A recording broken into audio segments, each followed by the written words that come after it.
I know it's there. I've got to believe it because I see the reactions, I see the photographs, I see the critics and people who recognize it in the street. She wore black better than anyone in film history.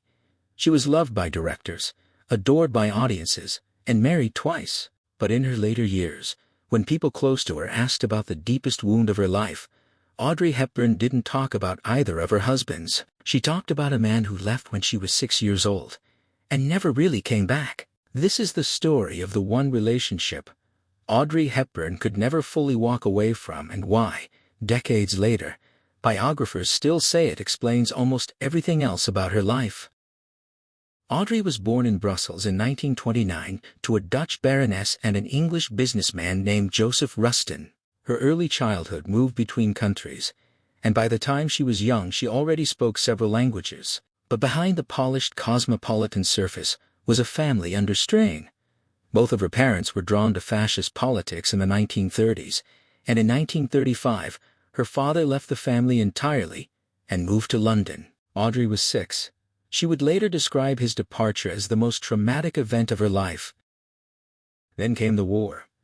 Audrey and her mother were in the Netherlands when German forces invaded in 1940. She lived through occupation as a child, watched relatives arrested, and by the final winter of the war endured real famine, surviving in part on tulip bulbs. It left lasting damage to her health.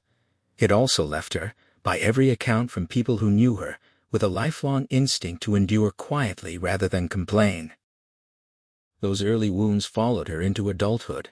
Her first marriage, to actor and director Mel Ferrer, lasted 14 years. It began as a creative partnership, but gradually became something more controlling, and it was shadowed by heartbreak.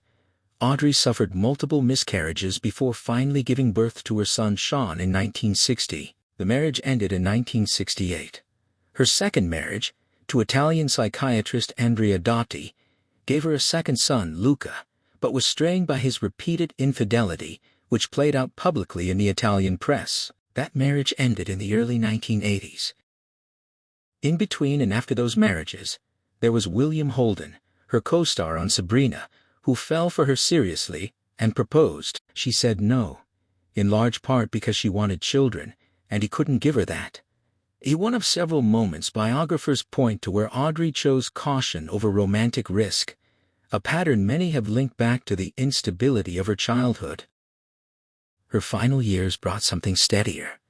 In the late 1970s she met Dutch actor Robert Wolders, and the two built a quiet, unmarried partnership that lasted the rest of her life, based at her Swiss farmhouse, La Passible. It was during this period that she also became a UNICEF Goodwill Ambassador, traveling to some of the world's most difficult crisis zones, Ethiopia, Sudan, Bangladesh, El Salvador. Work she pursued, with an intensity that people around her connected directly to her own memories of wartime hunger.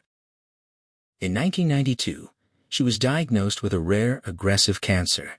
She died on January 20, 1993, at La Passible, surrounded by Wolders, her sons and close friends including designer Hubert de Givenchy. So where does her father fit into all of this? In the 1960s, Audrey tracked down Joseph Rustin using the Red Cross and found him living quietly in Dublin. She hoped for warmth, or at least an explanation.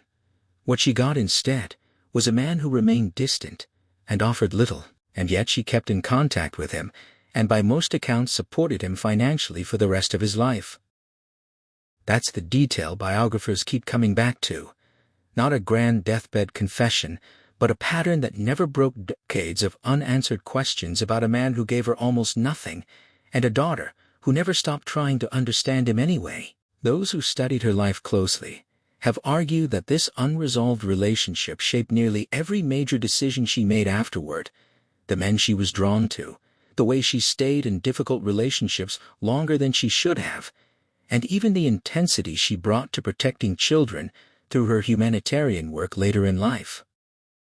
She once said the best thing you can give a child is the simple feeling of being loved. It's a line that means something different once you know what she didn't get from her own father, and what she spent the rest of her life quietly trying to give to others instead. What do you think this says about Audrey Hepburn's life and choices? Let us know in the comments, And if you enjoyed this story, subscribe for more.